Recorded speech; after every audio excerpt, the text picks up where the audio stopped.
Hello, everyone. Welcome to yet another episode of Transparent Podcast. We have two very special guests with us today. If you ladies could just introduce yourself, just give us your name and then where you're from. Yeah, I am Emily and I am from Colorado Springs. I'm Kelsey and I'm also from Colorado Springs. Sweet. Glad to have you guys here. Thank you for bearing with me today. No worries. Today was like a little off for me, but they're super cool. Glad they made it.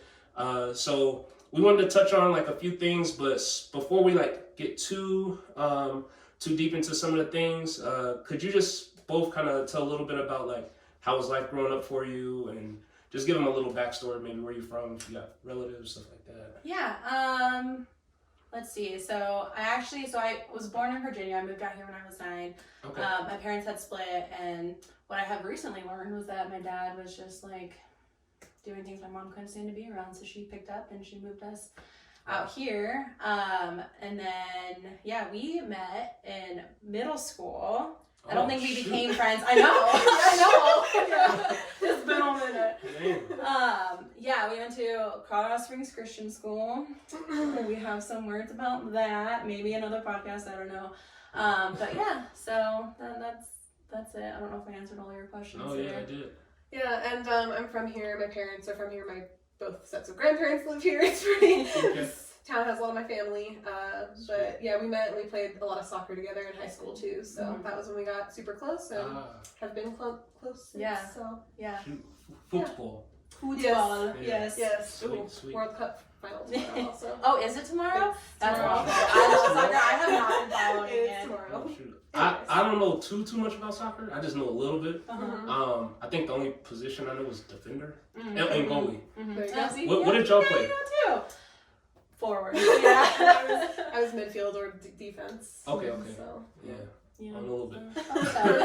So wait, on that note, do you guys have like a favorite soccer team or something? Oh. Or I don't know. I mean, I'm loyal to our United States women's national team. Same. Absolutely. Okay, sweet. All right, diving right into it. Yes.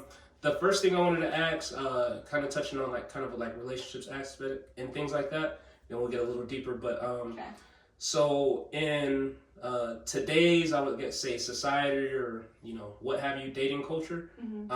Do you guys, and you guys can each answer one at a time, but do you feel that like the chivalry stuff is dead as far as like the guy opening the door, bringing flowers or things like that, the sidewalk rule? What do you guys think? What's funny is I actually was never grown up learning about the sidewalk rule until one of my boyfriends did it, and then I was like, oh, and so that kind of set a standard for me. I would almost say I just feel like, and I don't know if you would agree with this, but like society has changed where like different things are important to people rather than that. I don't know if that makes any sense at all. So those aren't like really deal breakers or anything. It's bigger fish to fry. Is that what you get at or no? I don't know. Sorry, I'm like so nervous right now. No, you're good. I just didn't want to misquote you. You're gonna jump right in. Yeah, I love that. This is why we're best friends. I'll just jump right in. Besties. I think that those things can be really good indicators of what someone's going to treat you like, but I also don't think they're deal breakers. So if someone doesn't open the door for me, but they're really respectful and kind to me, and that's just maybe not something that culturally they're used to, that's not going to put me off a lot if they're kind and respectful to me in other ways. Yeah. But also if someone does open the door for me, that shows me some level of consideration, right? So okay. So like a guy can be respectful or whatever, but like as far as like if he doesn't do like little things like that, or like, oh shoot, I'm on the wrong side of the sidewalk and switch with you, it's not like that he's a bad, he just like, he may not be going over the top. Well, yeah, and maybe he wasn't brought up with that either. I don't know. I mean, and maybe if he did know, he would. Yeah, and I think a big part too is that then if you ask them to do it, do they follow through? Do they respect you and what you've asked of them? And if not, then bye. And if they do, then that's even better. Right. Like for me, I don't mind if someone opens the door for me or doesn't, especially car doors, because I'm right there, I can just... I feel like that takes more time. Like, let's go. You can just go to yours. They say, hey, let me get that. But the sidewalk thing, maybe that does make me feel more comfortable, and so I might bring that up. I might kind of say, hey, I really like it when you walk on the side of the sidewalk. But I just think different things are important to different people. Yeah. Okay. And wait, I noticed it's like 50 million pillows here. Oh, it's fine. I like snuggling a pillow. Yeah, that's our first podcast pillow toss. I just wanted to do a pillow toss. Love it. But you guys look comfy. But okay, So different like different folks may have been raised a little different, but may not be like a big deal breaker or anything like that. Yeah, I would agree with that. I wanted to ask also, in your guys' opinion, and as far as your guys' preference, because a lot of people would say like, oh, like, or as far as like opinion wise, they'll be like, oh, this person is wrong, or this is right, or whatever. It's like, this is like your guys' preference. Okay. But in a relationship, do you feel that the other partner or the man has to be the leader in the relationship? And I guess what I'm getting at is like, can the woman lead in the relationship be successful? Or some people would say traditional styles, like, the man is kind of like the leader, not getting too much in traditional roles and things like that. But do you feel like, I don't know, it could be 50-50 as far as the leadership? Do you feel the woman can lead and it be successful, or are you used to like the man? Do you want to go first, or do you want me to go first? You go first. Okay, so it's You can break funny. it down for us. Yeah, no, you're good. So I would say up until recently, I always felt like the man should lead. But I think where I'm at now, and that was, I think, just toxic growing up in the church and just like society. Mm-hmm. But where I'm at now, I think I have so many strengths that it would be good for me to lead in like certain circumstances, whether it's like planning this vacation or whatever. But then there are things that I'm not strong in that I would need my significant other to be able to lead in, if that makes any sense. So kind of like I see what you said. just a good partnership where like, when you need to lead and when I need you to lead, and you can do that. And then I need you to know like when it's my time to lead, and we what's the word I'm looking Balance for? each other out, maybe. Balance each other out. Play to your strengths. Thank you. Yeah. That's it. That's it. So you're kind of more of going down the road of like, hey, like if we're in a relationship, we've been talking or dating or whatever, I know your strengths, you know my strengths, you know my weaknesses, whatever. If planning is not the guy's thing, what she's getting at is like, hey, like, we know this is my forte. I'll take the lead on this. I'll plan things out, boom, boom, boom, make sure we're good. And if for the guy, if I don't know, something else is his strength, then it's like, this. And if she's more good with organizing and OCD and cleaning, she's like, hey, just leave it, go upstairs. I got this. Yeah. When it's your turn, you do your thing. Is that accurate picture? Yeah. For you, what's your take kind of on that? Very similar. One of my favorite relationships that I've seen play out is where the mom is a breadwinner and doing the taxes and all the financial stuff because that happened to be her strength. And the dad, he did laundry, did a lot of the cleaning and cooking. He was a teacher, and so he stayed home with the kids during the summer. And that's one of my favorite relationships to look at and kind of say these two people are playing to their strengths, but they're still supporting each other in a pretty... Marry a teacher. Hey, that's my first one taking notes as we go. No, that's what's up. That's what's up. Just people playing to their strengths. Yeah. Okay. One more on the relationships. For you guys, does height matter? This is, I know, like kind of one of the questions I ask a lot of people, and I hear everything from yes to no, but they got at least. So I'm just curious, what is for each of you on the height topic? Yep. I feel like you want to say something that you're not now, so I'll go first and let you think that over.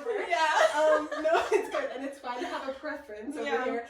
I have dated people from 4'10" to 6 whatever, so for me it's not an issue at all. I don't have a height preference. So Yeah. And meanwhile, You're so great. I'm not so great. It's just not. It's just not an important thing to me as much. So next question. Okay. Hey, in her head she said, at least 6 foot. Oh man. Okay, so moving on.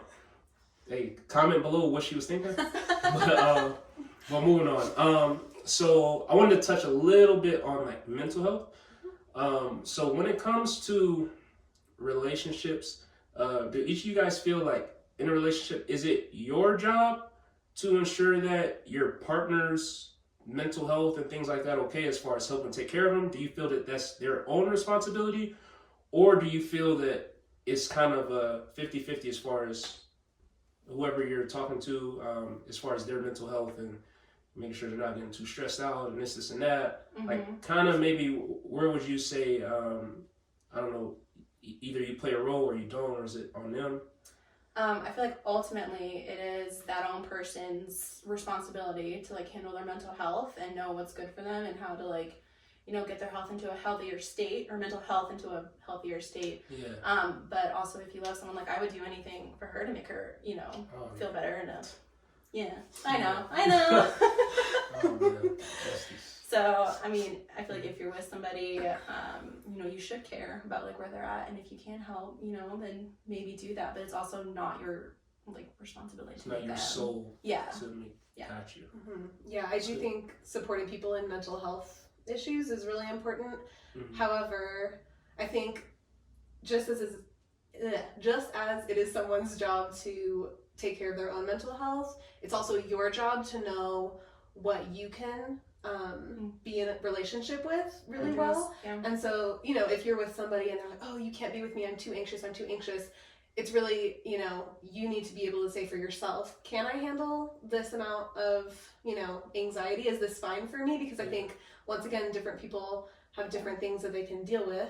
Mm-hmm. And so if you start to get overwhelmed by, oh, my partner's always depressed, they're always anxious, you know, what can you do? Is this something that you can do things for yourself so that you're healthy too, you know? And I think there's just that there needs to be trust in relationships both ways, where it's kind of like, if I'm having a mental health problem, mm-hmm. I can trust that you will be honest with me. And if you're my partner and you're having a mental health problem, I can trust that, you know that I'm going to do what it takes to take care of me too, and us. So no, yeah, I'm glad you said that, because and that kind of just ties in everything, like what she said, trust. Mm-hmm. Like, that's so big in relationships in general. And it's like, one, you know, if someone is having, you know, a trust issue within a relationship, it's like, you know, why, you know, if you didn't even trust, like, there should be trust established before, you know? Yeah. So it's like, you should definitely have trust in that person. And then I like what both of you guys said, where it's like, if you care about that person, you're going to support them, be there for them, see what you can do to help. Mm-hmm. But as far as like that sole responsibility, it's like, you know, that's on them, because they know what works for them, mm-hmm. you know, how to deal with stuff. They've been living in their body their whole life. Mm-hmm. I'm pretty sure they kind of know.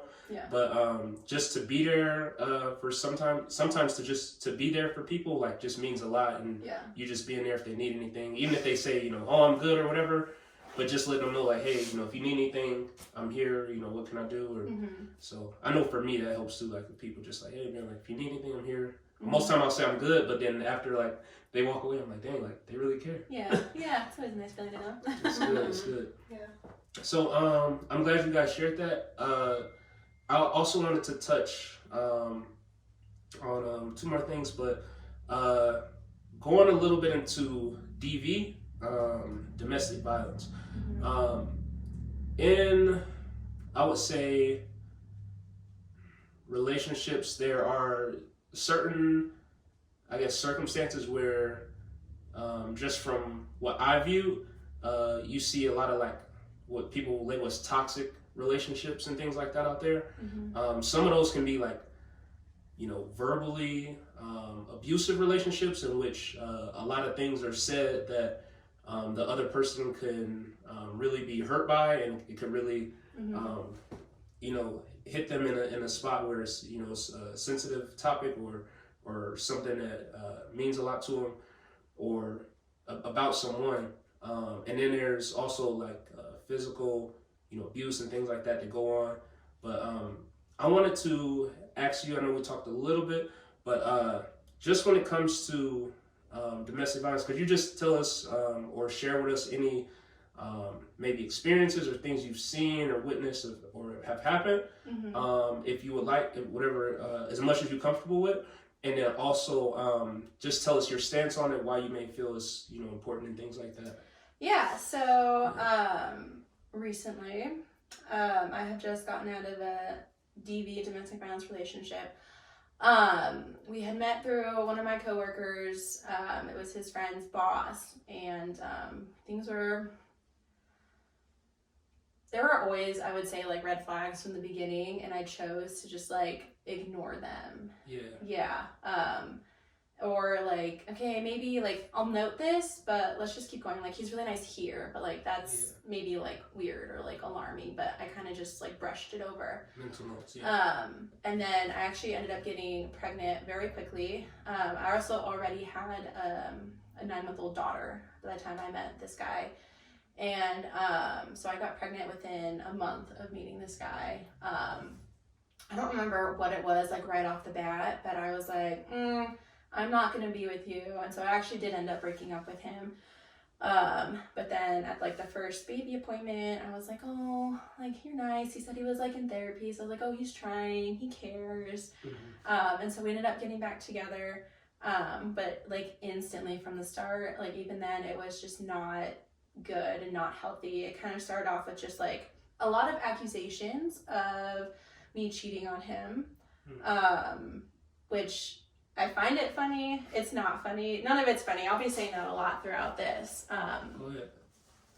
He would like keep saying that the baby was like my other, you know, baby daddy's kid, and he would just always like, even after the kid was born, he would always like have those comments until we were in court, and the judge was like, do you have any have you had or do you have currently any question if the kid is yours, or whatever the verbiage they used, and he was like, no. And I'm like, piece of shit. Like, you yeah. But then like if I work where you can't have your cell phones or anything, and so I would, you know, have to leave my cell phone in the car, go into work, and if I didn't like text him when I got there or like email him when I got into my office, if I didn't email within like a couple hours, it was like, what are you doing? He literally called the office one day and was like, are you serious? He was like, I don't know who you're sucking and fucking. And I'm like, that is so disgusting. Yeah. And like my work phone, he would say that. Who is this guy? So, no, he had, and you know, and I made excuses for it. Like, I knew that there were traumatic things that had happened in his past. And so I was like, oh, it's stemming from that. You know, and so trying to give him the benefit of the doubt. Yep, every time. And then, you know, he would go back to therapy, and then there was one time when like I got off work late. Sorry, I had to work, heaven forbid. And I could tell that he was upset from that. And so I tried to call him, trying to be like, hey babe, like super extra nice, extra caring. And then he didn't answer my phone, and it was just, you know, like vibes and energy. Yeah, it's real. It's a real thing. And I could feel that like this guy's mad.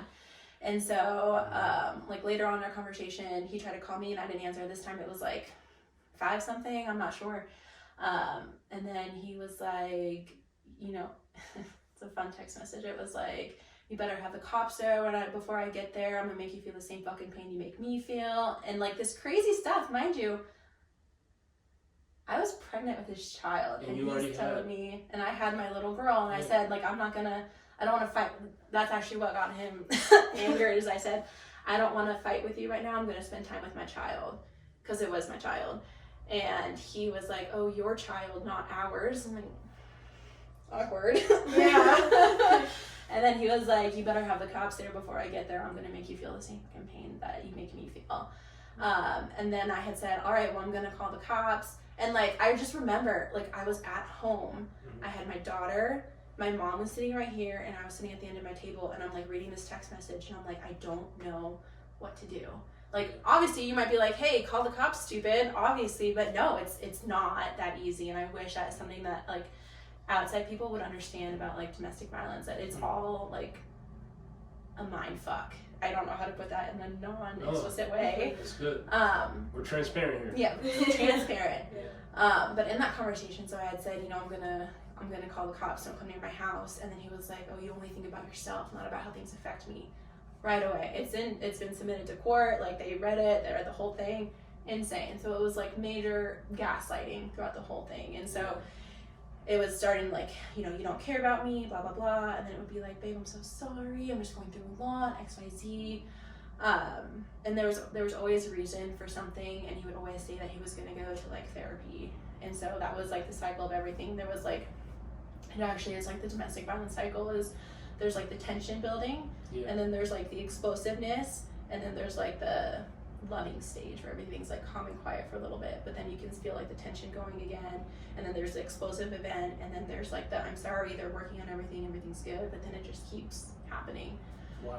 And so I'm a little shocked just you saying that, because like I'm just picturing some people I know, and then like what you kind of just described, I'm like, oh shoot. yeah. Because like one time they're like this, and then I hit them up and they're like, oh, well, we working stuff out. I'm like, oh, cool. Like, we're going to counseling. It's like, oh, he don't want to go to counseling. It's like, oh, we can. I'm like, I didn't mean to interrupt, but it's just no, like, you're good. I'm like, oh shoot, like Yeah. what you just described, I'm like, Yeah. they're at that stage right now. Hey, watch this podcast really fast. Yeah. Yeah. So, and then there were like a few things I almost said I find it funny. He never laid a hand on me. There was one night when he was like punching his fist and like walking towards me, and then my mom had walked in the room, and that's kind of what like diffused everything. And again, pregnant with this kid, but never laid a hand on me. Thank God. Thank God, although I had told him, that's fast forwarding a little bit. I'll take a step back. Do you have something to say? Yeah, I do. Okay, go. Just and from my perspective on all of this, right? Mm-hmm. I think it's important for anyone out there who you were kind of saying, oh, I've seen this in friends, or you know, oh wait, that sounds familiar to me. That cycle. And I think as a friend going through this, a couple things you have to realize is it's not as easy as just seeing a fire and calling 911, right? We're like, oh, a fire, 911, right? Mm-hmm. These are harder situations, and so being really careful to make sure that your friend knows that you are not judging them for anything, and knows that you are going to support them in whatever situation is one of the most helpful things you can do, because a lot of these cycles also come with a lot of isolation.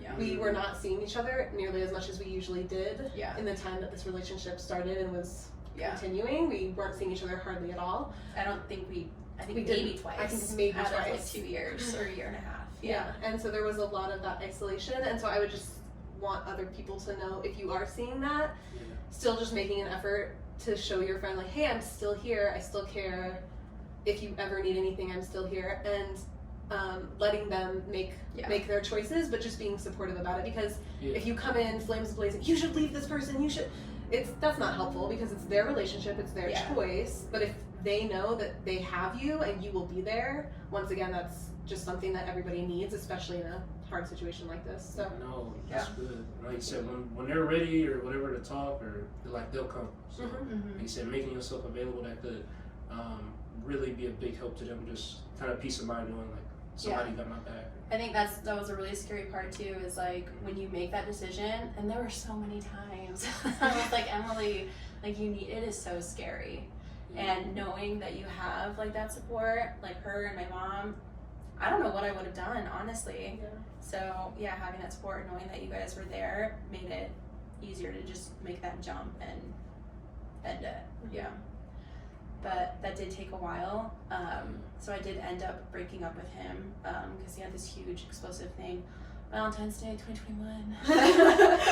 And it was in front of the kids, although I say that as if other ones weren't in front of the kids, and they were. But I just remember, like, you know those moments in a movie where it's like it builds up, and then it's like everything stops, and it's like this really like intense moment for that person. A million things are happening, and it's only like a half a second. And I saw the look on my daughter's face of like pure terror, and I tried to get her to go downstairs because that's where my mom was, and she just like, she didn't want to leave me, and she didn't want to like move, and I'm just staring at her, and she's like staring at me, and I was like, I can't do this, like I can't have her think that this is okay, be treated like this, like grow up in fear, like it's not good at all. So that was when I had called in on that, but it didn't end there. Like literally almost a year later, so we broke up in February. In November, he had come over to my house, dropped off the kid, and wanted to talk about finances. He asked me to take like an $80,000 HELOC home equity line of credit out in my house, and I was like, why would I do that for you? No. He lost his mind. I was sitting in my car at the moment, like kind of facing out, so I wasn't buckled or anything, and the door was obviously open, and he was like right here. And so he started freaking out. He walked that way, He punched my car window, and then I got up and I got out because I was like, this isn't going to be well. He slammed my car door so hard, I shit you not, that it bounced back open. There was no seatbelt or anything in the way. He slammed it so fucking hard. And then he was like, God, there were so many things that he said. It's on my TikTok actually, but you know, you better shut your fucking mouth unless you have enough balls to do something about it. And then the last thing, he was running his fucking mouth. And the last thing he had said was, you're not going to feel so tough. And I stood there. Like, I have the videos. I just stood there. And he almost got me going a few times from, like, I've learned from people on TikTok and from the movie Made. I don't know, well, not a movie, it's a series on Netflix. Yeah. Watch it. Made like MAID. Yes. Not made like I'm making something. Yeah. But Yeah. Made. Yeah. But I lost my track because I don't think about maids. Sorry. No, you said he slammed his door so hard. Yeah, came and back then open, the was last thing he standing was there. saying. Yeah, so I just just learned to like not fight back. They're just trying to get you riled up and to do something. And so I was just standing there and just telling him to go home. And then he was like, you're not gonna feel so tough when you're your body back, you stupid fucking bitch. And I was like, okay. And then I backed up to on my like porch, and then he got in his truck and he drove away. And I was just like, I was so, I don't even know what I was. You were there that night. Yeah. And I just went straight upstairs and I started like, I didn't know what to do. I felt like I was frozen. I would really not be good in a high tense thing because instead of like fighting, I freeze. But I was terrified. And my mom was like, you know, you have to do something about this. This isn't okay. You were like, I don't even remember what you said, but you guys are both like, Emily, like this is gonna keep happening. I called my friend Ethan because I had never shot my gun before, so he came over and it was a new gun and showed me everything, gave me the ropes, and he watched the video because it was on the Ring camera at my front door, like the doorbell thing. Wow. And he was like, Emily, like this is not okay. And he was like, if you need help, like calling the cops, I will like stay here with you. And so I was like, oh, you go. But I did think about it for a little bit because I was scared. What was going on with that guy? He was Yeah. psycho at that point. Well, and there were a lot of times when I was like, people like, when we were together and he would like lose his mind, I'm like, I will probably like die from this. Like, there are people who don't act crazy and kill Chris Watts, kill their freaking wife, pregnant wife, and their 2 babies. Like, people do Jeffrey it. Dahmer? Yeah. There you go. And so it was just like, I think what made it me call was I remember telling myself, like, you're either gonna die from trying to protect yourself, or you're gonna die because he's gonna fucking kill you and you're not gonna do anything about it. So those were my 2 options. I was like, shit, Emily, you gotta step up and you gotta, you know, protect yourself and your kids. And so As you should. Yeah, and so I had called the cop the next day, which totally fine. You don't need to call right away. You can take your time to call. And I wasn't even like reporting it at that point. I had just like, I need to talk to somebody because I don't know what to do. Yeah. And the good Lord knew what he was doing. He sent me this really hot cop from the UK, all tatted. If you're single, hit me up. Just kidding. We're still looking for you. Well, she is, not me. But he was so nice, and like, and it might sound so stupid, but like seeing these people's reaction to like, because in my mind, like, did he hit you? No, well, that's not in my mind. I knew it was bad from the beginning, but like in my mind, people are like, if he didn't hit you, you're fine, you're being weak. And I'm in the military, and so I just feel like that's like, shut the fuck up, unless you're gonna like fucking die right now, you know what I mean? And so it was like, I feel like just these words or whatever, like nobody's gonna care, it's gonna be taken as a joke. Yeah. It wasn't, so he pled not guilty. Of course, he was arrested, the whole shebang. This little lady stayed with me the whole time. She slept right next to me, she went to court with me, she listened to me cry for weeks and weeks and weeks. So I wouldn't have made it definitely without you, so I love you, and thank you. Yeah. And then we had court like 3 months later, and he was found guilty by a jury. It was great. So now there's like a restraining order, and we still have to co-parent, which we won't get into that, but it's been a lot better now because the only thing we can talk about are the kids or the kid. I have 2 kids. I always say kids, but he just has, one with me. So anyway, it's fine right now. I am so glad that I had like reported it. Yeah. Because even like breaking up with him, there were still like, we're still attached. He was still doing his like stupid, like controlling, abusive things over me. Yeah. And then once I had made that 911 call and he got arrested, it was like freedom Like immediately. Yeah, it was like I had taken back my own life and control and everything. My That's voice, good for you. it was amazing. That's good. Yeah, so Sweet. that's my quick little Thank you so TV much. story. Yeah. Yeah. To the viewers out there, I really want to, man, I know this is going to help somebody. So, just in that segment alone, if you find anything in there that could be helpful to someone, definitely, this is a video you definitely want to share. And she's willing to, openly share this with us. She doesn't have to share or even get into details, but she's given us a little insight on a personal experience and things like that to happen. So on the camera, I want to say thank you. And I'm sure a lot of people are definitely want to either relate or can help out a friend that they may see signs as could be in the situation. So it'll help someone for sure. Good. No, and I appreciate you letting us come on and letting me talk about this because it's not easy. It's scary for people like going through it. So I think it just helps seeing like other people and being able to like relate to that. So Sweet. Yeah, and if anybody sees this and wants to reach out and like talk, I am here for that. There's also a bunch of resources. Tessa is one of them. You can Google them. There's secure lines that you can call. Okay, sweet.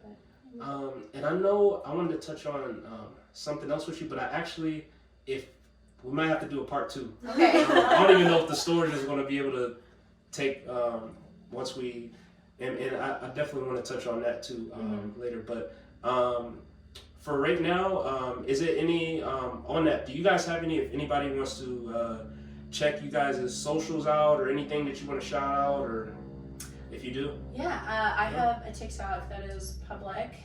Probably shouldn't be. I do embarrassing things. I think it's Emily1, like SNEMILY. Yeah, and we'll get it and put it in a video. Oh, perfect. So, Okay, yeah. so right here. Yeah, I'm not super active on the social medias, Yeah. so I mean, I'm sure if you're really into it, you could find me really easily through her somehow. But It's true. You can just like message me and then I've seen questions for Kelsey. I've seen the TikTok videos where they find like the people's Oh, they'll find you. yeah, you can. They'll find you. I'm not that interesting, so have fun. But like, yeah, Sweet, I'm just not that active. So. But shoot, I really man, it's so good. Yeah. I really like I said on camera, I want to thank you guys for coming. Thank you too for being patient with. Oh like my I gosh, said, of course, yeah. but you guys are so cool. I'm like, okay, it'll work. It'll be good. Yeah, like again, just thank you so much for coming, being patient. Thank you for sharing that story, and that really it's like, man, I'm just listening. I'm just like, man, I can't believe you even went through that, but I'm glad. The ending to that story is like you kind of had that relief. You getting back to feeling like you regaining control of your life, and being able to just be a mom and just take care of you. So kudos to you for sure. And us, like all our little transparent people, we got your back. They're really Well, really thank you good. guys. Yeah, so definitely appreciate that. And without further ado, I want to thank everyone for watching yet another episode of Transparent Podcast, and we'll see you guys later. Peace. Is that how you measure your success? No. Me, I'm loyal and honest. And I'm a good person. And I call a spade a spade. Money don't make me, I make money. And without money, I'd be the same person.